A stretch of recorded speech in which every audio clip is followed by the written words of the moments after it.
Here's the opening range for March 2024. Again, we look at the 25% and the 50% most safe trades for the Dow, NQ, and S&P. The red ones will be discussed in a little bit. They are not included in the totals. The Dow had 87 points this month. Last month in February did not have any trades. So it's fairly good months. The 8th got 18 points, a couple of trades here for 15 each for a total of 30. Then the 14th had 23, and then this one 16. So you got 87 points for the Dow. NQ is the one that potentially is the best as far as profitability. Usually it's right in that 80 point range. In March, it was 79.5, as you can see. February it was 85. January it was 80 and a quarter. But that's also the one that is the most active, and it's the one that can hurt you the most as well.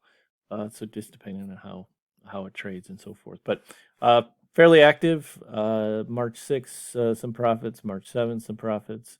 March 8th, some profits. The 12th, some profits. 14th, 25th, 27th. So you got some nice profits there. The S&P was the one with the red marks here.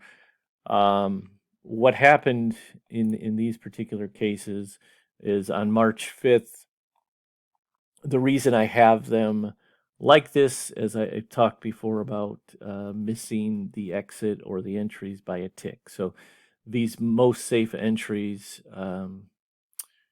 basically you're looking for a reversal, and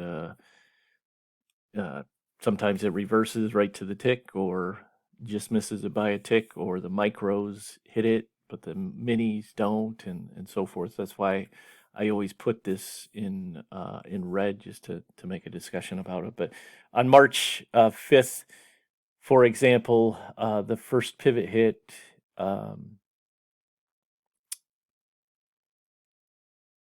missed the 50% exit. So this is actually a 50% trade, 50% most safe trade.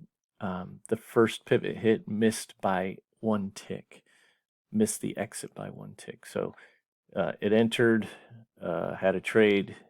It needed 2.75 points. It got 2.5 points.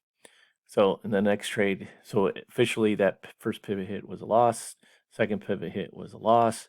So officially that third pivot hit would be a most safe entry, and it won 2.75 points. But had that first pivot hit not missed it by one tick, you would not have had a trade. So that would not be anything. So that's why I put it in red, and I don't count it down here. Because in general, I don't, if it misses it by a tick, sometimes two ticks, depending on how big the opening ranges are, I consider those already wins, so I don't place those. But officially, these are the numbers. Same thing happened on March 8th.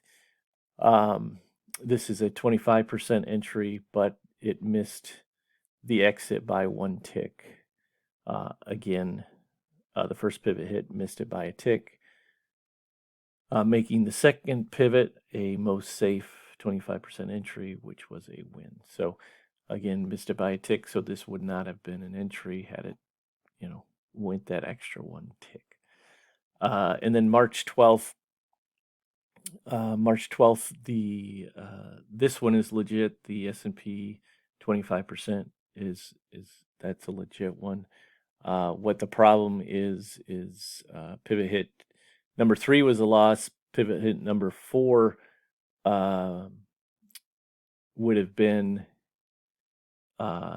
just, so that would have been your entry, but you missed it by, you missed the exit by one tick again. So you're in the trade, you're up 2 points.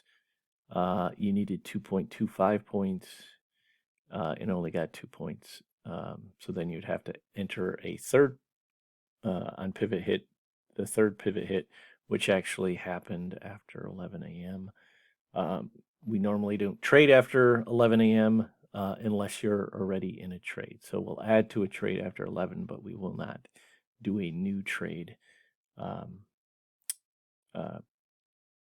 after 11 a.m. So anyway, it ended up winning, but again, that other one missed it by a tick, so it would have been break even. But if you count it, all those as ticks, as winners, this would not be a trade. This would not be a trade, and you would have won this one by 2 points or whatever. So anyway, a slower day in the S&P, or slower month in the S&P, but overall, nice winning month. And hopefully you made some profits from it.